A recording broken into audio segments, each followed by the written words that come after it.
Maraming Pilipino ang nagsusumikap, ngunit tila laging nauurong sa kanilang pangarap. Sapat ba ang sipag at tiyaga para umasenso sa buhay? May lihim na patakaran ang mga tunay na mayayaman na bihira lamang isinasa puso ng karamihan. Kung susundin mo ito, makakakita ka ng pagbabago sa iyong buhay at pananalapi. Ang yaman ay hindi lamang tungkol sa pera. Ito ay tungkol sa mindset, disiplina at prinsipyo na nagbibigay daan sa tunay na tagumpay. Bago tayo sumabak sa detalye, mahalagang maunawaan mo na posible ang tagumpay sa sinumang may tiyaga at tamang kaalaman. Sa video na ito, ipapakita ko ang 7 rules ng mayayaman na hindi mo ginagawa ngunit dapat sundin. Bago tayo magsimula, iniimbitahan kita na mag-subscribe sa ating channel para lagi kang updated sa mga bagong videos na aking gagawin. Paki-like na din ito at share sa iyong mga kaibigan at tuklasin natin kung paano umasenso sa buhay. Ang mga aral na ito ay susi upang baguhin ang pananaw at magbukas ng mas malalaking oportunidad. Kapag natutunan mo ang mga ito, makikita mo ang sarili mo na unti-unting umaangat sa personal at pinansyal na aspeto. Ito ay simula ng bagong yugto sa iyong buhay na puno ng posibilidad at tagumpay. Maraming tao ang nalulunod sa utang, stress at kakulangan sa plano para sa kinabukasan. Hindi nila alam na ang pag-angat sa buhay ay nagsisimula sa simpleng pagbabago ng ugali at desisyon sa araw-araw. Ang mga mayayaman ay may nakatagong gawi at prinsipyo na bihira lang ibahagi. Kung maipapasa mo ang mga ito sa iyong buhay, makakamtan mo ang kalayaan at kasaganaan na pinapangarap mo. Ang video na ito ay hindi lamang tungkol sa pera o material na bagay. Ito ay tungkol sa kontrol sa iyong buhay, pagpapalago ng sarili, at pagiging handa sa bawat oportunidad. Ang 7 rules na aking ibabahagi ay susi upang mapabilis ang iyong pag-unlad at mabago ang takbo ng iyong buhay. Manatili hanggang sa dulo dahil bawat rule ay puno ng kaalaman at practical na tips na swak sa Pilipino. Rule number 1. Mag-invest sa iyong kaalaman bago sa pera. Ang unang susi ng mayayaman ay ang patuloy na pag-aaral at pagpapalawak ng kaalaman. Hindi nila inuuna ang material na bagay, kundi ang kanilang sariling kakayahan at isip. Sa pamamagitan ng tamang kaalaman, mas nagiging matalino ang bawat desisyon na ginagawa nila sa buhay at pera. Kapag pinaghusay mo ang iyong sarili, nagiging sandata mo ito sa bawat hamon at oportunidad na dumarating.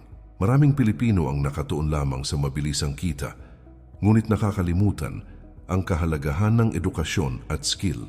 Ang mayayaman ay hindi natatakot gumastos sa pag-aaral, seminar o kahit simpleng libro na magpapalago ng kanilang kaalaman. Ang kaalaman ang nagbibigay daan sa tamang desisyon, tamang oportunidad, at tamang hakbang patungo sa tagumpay. Kapag naging prioridad mo ang pag-invest sa iyong isip, mas mabilis mong makikita ang resulta sa totoong buhay. Ang pag-aaral at pagpapalawak ng kaalaman ay hindi natatapos sa formal na edukasyon.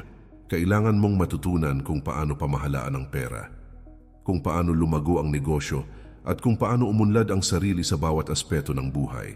Ang mayayaman ay laging nagbabasa, nakikinig sa mentors, at sinusubok ang mga bagong ideya sa praktikal na paraan. Kung nais mong umasenso, dapat gawin mo rin ang parehong disiplina sa sarili at patuloy na pagpapalago ng kaalaman. Ang tunay na kaalaman ay hindi lamang para sa sariling kapakinabangan, kundi para rin sa paglikha ng oportunidad sa iba. Kapag natutunan mo kung paano palaguin ang iyong isip, mas madali mong mauunawaan kung paano palaguin ang pera at buhay mo. Ito ay nagbibigay sa iyo ng kumpiyansa at kalayaan na hindi basta-basta nakukuha ng iba. Sa bawat hakbang na iyong ginagawa, magiging malinaw kung saan mo dapat ituon ang lakas at resources mo para mas mabilis ang pag-unlad. Ang pag-invest sa kaalaman ay nagbubukas ng daan upang mas handa ka sa mga desisyon at oportunidad sa buhay. Hindi sapat ang sipag at tiyaga kung kulang ang alam mo sa tamang hakbang sa buhay.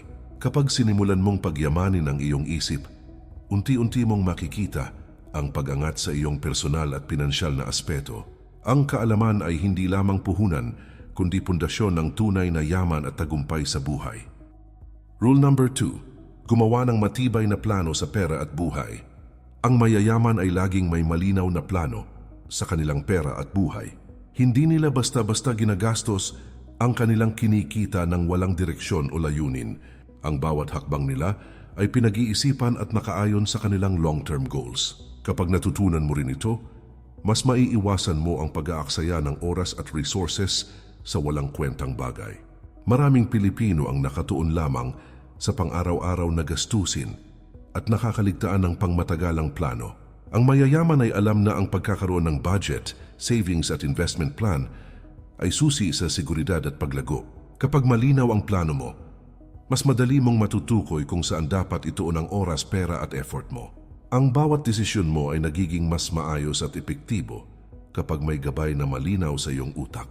Ang paggawa ng plano ay hindi nangangahulugang hindi ka na pwedeng mag-enjoy sa buhay. Ito ay para magkaroon ka ng kontrol at proteksyon laban sa mga hindi inaasahang pangyayari.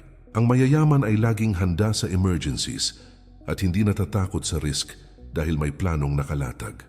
Kung nais mo ring umangat, simulan mo rin ang habit na ito at gawin mong bahagi ng iyong araw-araw na buhay. Ang plano ay dapat flexible at pwedeng baguhin depende sa sitwasyon. Hindi laging perpekto ang takbo ng buhay, ngunit kapag may malinaw na direksyon, mas madali mong maiiwasan ang pagkabigo. Ang mayayaman ay hindi natatakot mag-adjust at mag-adapt sa pagbabago ng merkado at sitwasyon. Kapag natutunan mong gumawa ng solid na plano, mas nagiging maayos at kontrolado ang iyong pag-unlad. Ang paggawa ng matibay na plano ay susi upang mas mabilis mong maabot ang iyong mga pangarap. Hindi sapat ang swerte o tiyaga lamang kung walang malinaw na direksyon sa buhay. Kapag nakasanayan mo ang habit na ito, unti-unti mong mararamdaman ang seguridad at kumpiyansa sa bawat hakbang mo. Ang tamang plano ay nagbibigay sa iyo ng malinaw na roadmap patungo sa tagumpay at kasaganaan sa buhay. Rule number 3. Matutong mag-ipon bago gumastos. Ang mayayaman ay may disiplina sa paghawak ng pera at alam kung paano i-prioritize ang ipon bago gastusin. Hindi nila ginagastos agad ang lahat ng kinikita at laging iniisip ang kinabukasan. Ang bawat piso na naiipon ay nagiging pundasyon para sa mas malaking oportunidad at seguridad. Kapag nasimulan mo rin ang habit na ito, mas madali mong maiiwasan ang utang at stress sa pera. Maraming Pilipino ang nahihirapan sa financial management dahil mas inuuna ang kasiyahan sa ngayon kaysa sa seguridad sa hinaharap. Ang mayayaman ay nakakaintindi na ang maliit na ipon ngayon ay maaring maging malaking puhunan bukas. Hindi lamang ito tungkol sa pera, kundi sa mindset na handa ka sa bawat pangyayari sa buhay. Kapag natutunan mong kontrolin ang gastusin at laging magtabi, unti-unti mong mararamdaman ang kalayaan sa pinansyal na aspeto. Ang pag-iipon ay hindi nangangahulugang pagbibigay ng limitasyon sa sarili. Ito ay paraan para magkaroon ka ng kapasidad sa mga oportunidad na darating sa iyo. Ang mayayaman ay nakakaipon para sa emergencies, investments at para sa mga pangarap na hindi maaaring ipagpaliban. Kung nais mong umasenso, gawin mo ring habit ang maayos na pamamahala sa pera at regular na ipon. Ang pag-iipon ay dapat consistent at hindi biglaan lamang kapag may sobra. Kapag nagkaroon ka ng regular habit na ito, mas madali mong matutukoy kung saan mo dapat ituon ang resources mo. Ang mayayaman ay alam na ang disiplina sa paghawak ng pera ay nagdudulot ng mas maayos at stress-free na buhay. Kapag sinimulan mong pagyamanin ang iyong savings, mas mabilis mong makakamtan ang financial stability at oportunidad sa hinaharap. Ang disiplina sa pag-iipon ay nagbubukas ng pinto para sa mas malaking pag-unlad at kalayaan. Hindi sapat ang kita lamang kung hindi mo ito alam pamahalaan at i-prioritize. Kapag nasanay ka sa habit na ito, unti-unti mong makikita ang sarili mo na may kontrol at seguridad sa bawat aspeto ng buhay. Ang simpleng hakbang ng regular na ipon ay pundasyon ng mas maayos, mas maliwanag at mas matagumpay na kinabukasan. Rule number 4. Palaguin ang iyong kita sa tamang paraan. Hindi sapat ang umasa sa isang pinagkukunan ng kita para umasenso sa buhay. Maraming pinto ang nagbubukas kapag natutunan mong palawakin ang iyong pinagkakakitaan. Ang bawat desisyon sa pera ay dapat nakatuon sa long-term benefits at hindi lamang sa panandaliang kasiyahan. Kapag sinimulan mong palaguin ang iyong kita, mas madali mong maaabot ang financial stability at personal freedom. Takot sa risk ang ilan, kaya naiwasan nilang subukan ang investments o negosyo. Mahalaga na matutunan mong suriin ang tamang oportunidad at kalkulahin ang panganib bago kumilos. Ang mga matagumpay ay gumagamit ng tamang kaalaman at strategy para mapalaki ang kanilang kita. Kapag naintindihan mo ang tamang paraan ng investments, unti-unti mong mararamdaman ang kalayaan sa pinansyal na aspeto.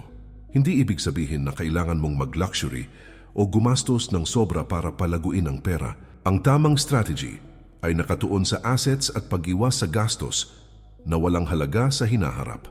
Maraming nakakaunawa ngayon na sustainable na kita ang mas mahalaga kaysa sa panandalian lamang na luho. Kung matutunan mong gamitin ang bawat opportunity ng tama, mas mabilis mong makikita ang resulta sa buhay.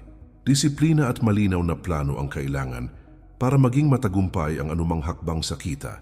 Kapag alam mo kung saan mo ilalagay ang resources mo, mas mataas ang tsansa mong maabot ang financial goals mo. Ang mentors at eksperto ay makakatulong upang masigurado ang tagumpay ng bawat investment. Kapag naging habit mo ang tamang pamamahala ng pera, mas kontrolado at maayos ang bawat aspeto ng iyong buhay. Pagpapalago ng kita ay hindi lamang para sa pera kundi para sa mas maayos na kinabukasan. Sa bawat tamang hakbang, unti-unti mong mararamdaman ang seguridad at kumpiyansa sa buhay. Ang bawat investment at disiplina sa kita ay pundasyon ng financial freedom at mas matagumpay na buhay. Ito ang daan para mas mapalakas mo ang sarili at mas mapalapit sa buhay na puno ng oportunidad at kasaganaan. Rule number 5, alamin ang tamang panahon sa pagkilos. Maraming tao ang nauubos ang pagkakataon dahil hindi nila alam kung kailan dapat kumilos. Ang tamang timing ay madalas ang nagtatakda kung ang isang plano ay magtatagumpay o mabibigo. Kapag natutunan mong mag-obserba at maghintay ng tamang pagkakataon, mas malaki ang tsansa mong makamit ang tagumpay. Ito rin ay nagbibigay sa iyo ng kalamangan laban sa mga impulsive at padalos-dalos na desisyon. Hindi sapat ang plano o kaalaman kung hindi mo alam kung kailan ito ipatutupad. Kailangan mong maging mapanuri sa bawat sitwasyon at alamin kung ang pagkakataon ay handa ng samantalahin. Maraming Pilipino ang naiipit sa kagyat na desisyon na kadalasan ay nagdudulot ng pagkalugi o stress. Ang maingat na timing ay susi upang mas mapalaki ang resulta ng iyong bawat hakbang sa buhay at negosyo.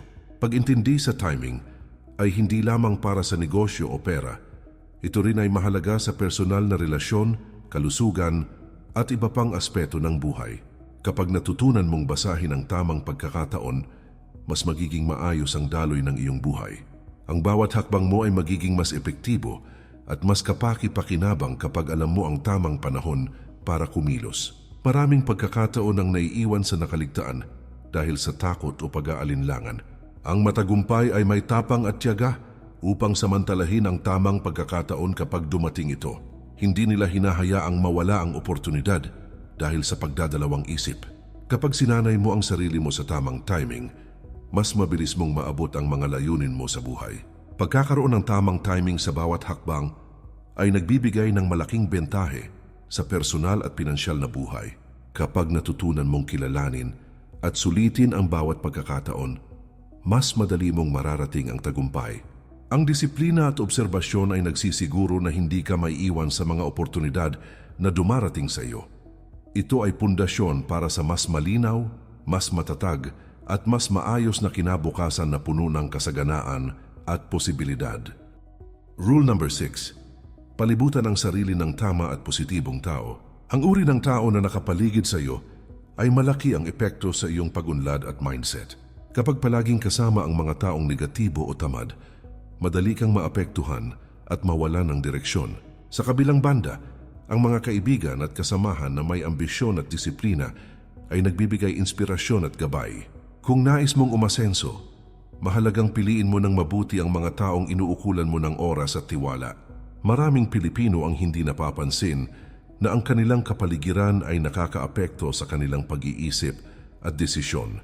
Ang nakapaligid sa iyo ay maaring maging dahilan ng tagumpay o kabiguan mo. Kapag napili mo ang tama at positibong mga kasama, mas madali mong makakamit ang focus at motibasyon sa buhay. Ang relasyon mo sa tamang tao ay parang investment na patuloy na magbubunga ng oportunidad at tagumpay. Hindi lahat ng tao ay handang suportahan ang iyong pangarap o vision. Mahalagang matutunan mong makipag-ugnayan sa mga taong may parehong layunin at pananaw sa buhay. Ang mga taong positibo ay nagtutulak sa iyo upang mag-excel at lumago sa bawat aspeto ng buhay. Kapag napalibutan mo ang sarili ng tamang tao, mas madali mong maiwasan ang distractions at negatibong impluensya. Ang pagkakaroon ng suporta at tamang network ay nagbibigay lakas at kumpiyansa sa bawat hakbang mo. Kapag natutunan mong pahalagahan ang mga positibong relasyon, mas nagiging matatag at malinaw ang iyong direksyon sa buhay. Ang tamang kasama ay nagtuturo ng tamang values, work ethic at mindset para sa pangmatagalang tagumpay. Kapag pinili mo ang mabubuting tao, mas nagiging epektibo at maayos ang bawat desisyon mo sa buhay. Ang palibot mo ay salamin ng iyong potensyal at ambisyon. Kapag pinangalagaan mo ang relasyon sa tamang tao, mas mabilis mong mararating ang tagumpay at kasaganaan. Ang suporta at gabay ng mga positibong tao ay pundasyon ng mas maayos, mas matatag, at mas matagumpay na buhay. Ito ay susi upang mas mapaunlad mo ang sarili at mas mapalapit sa pangarap na buhay na gusto mo. Rule number 7. Panatilihin ang disiplina at konsistensya. Disiplina ang pundasyon ng bawat tagumpay at pag-unlad sa buhay. Hindi sapat ang kaalaman at oportunidad kung walang consistent na aksyon sa bawat araw. Ang mga matagumpay ay may malinaw na routine at commitment sa kanilang mga layunin. Kapag nasanay ka rin sa disiplina, mas madali mong malalampasan ang tukso at distractions sa paligid. Konsistensya ang nagpapatibay sa anumang plano at pangarap. Maraming Pilipino ang nawawalan ng focus dahil sa biglaang pagbabago or impatience. Ang mga tunay na mayayaman ay nananatiling consistent kahit maliit ang resulta sa simula. Kapag patuloy mong ginagawa ang tamang hakbang araw-araw, unti-unti mong makakamtan ang malaking pagbabago sa buhay. Hindi lamang tungkol sa pera ang disiplina at konsistensya. Ito rin ay nakakaapekto sa kalusugan, relasyon at personal na pag-unlad. Ang habit ng regular na effort at tamang decision-making ay nagbubunga ng maayos at balanseng buhay. Kapag pinanatili mo ito, mas nagiging handa ka sa lahat ng oportunidad at hamon na darating sa iyo. Pagiging disiplinado at consistent ay nagtuturo ng pagtitiyaga at determinasyon. Kapag alam mo kung paano panatilihin ang focus at effort sa bawat layunin, mas madali mong maabot ang iyong mga pangarap. Ang mga matagumpay ay nakakaunawa na ang bawat maliit na hakbang ay mahalaga sa kabuuan ng kanilang tagumpay. Kapag nasanay ka sa ganitong mindset, mas nagiging natural ang pagkamit ng mga layunin mo sa buhay. Ang pagkakaroon ng disiplina at konsistensya ay nagbubukas ng daan sa mas matatag at matagumpay na kinabukasan. Ang bawat araw na sinusunod mo ang tamang routines at prinsipyo ay nagiging pundasyon ng mas malaking tagumpay. Habang lumalakas ang iyong commitment at focus, mas nagiging malinaw ang direksyon at layunin sa buhay. Sa ganitong paraan, ang bawat hakbang mo ay magdadala sa iyo sa mas maayos, mas matagumpay, at mas kasaganang hinaharap. Alam mo ba na karamihan sa mga Pilipino ay nahuhuli sa oportunidad dahil hindi nila alam ang mga simpleng prinsipyo ng mayayaman? Ngayon ay natutunan mo na ang 7 rules na magbabago sa paraan ng iyong pag-iisip at pagkilos sa buhay. Hindi sapat ang simpleng kagustuhan o swerte lamang upang umasenso. Ang susi ay nasa tamang mindset, disiplina at mga hakbang na pwede mong simulan ngayon mismo. Muli kaibigan, iniimbitahan kita na mag-subscribe sa ating channel para lagi kang updated sa mga bagong videos na aking gagawin. Paki-like na din ito at share sa iyong mga kaibigan at tuklasin natin kung paano umasenso sa buhay. Sa bawat rule na natutunan mo, mas nagiging malinaw ang daan patungo sa tagumpay at kalayaan. Hindi mo kailangan maging mayaman sa pera agad, ngunit pwede kang maging mayaman sa kaalaman, disiplina at tamang desisyon. Kapag ipinasok mo sa araw-araw na buhay ang mga aral na ito, mas malaki ang tsansa mong maabot ang pangarap mo sa hinaharap. Tandaan na ang tagumpay ay hindi instant at hindi rin nakukuha sa simpleng pagnanasa. Ito ay bunga ng tamang aksyon, konsistensya at pagpili ng tamang landas sa bawat pagkakataon. Kapag nasanay ka sa mindset ng mga mayayaman, mas magiging handa ka sa bawat hamon at oportunidad na darating. Ang bawat hakbang na gagawin mo ngayon ay may direktang epekto sa iyong kinabukasan. Ngayon na natutunan mo ang 7 rules, simulan mo na ang aksyon. Huwag hayaang lumipas ang oras na wala kang ginagawa para sa iyong sarili at kinabukasan. Ang tagumpay ay nasa iyong mga kamay at sa bawat desisyon na gagawin mo mula ngayon. Manatili sa tamang landas. palakasin ang iyong sarili, at sundin ang mga aral na ito upang tuluyan mong marating ang tunay na pag-unlad at kasaganaan sa buhay.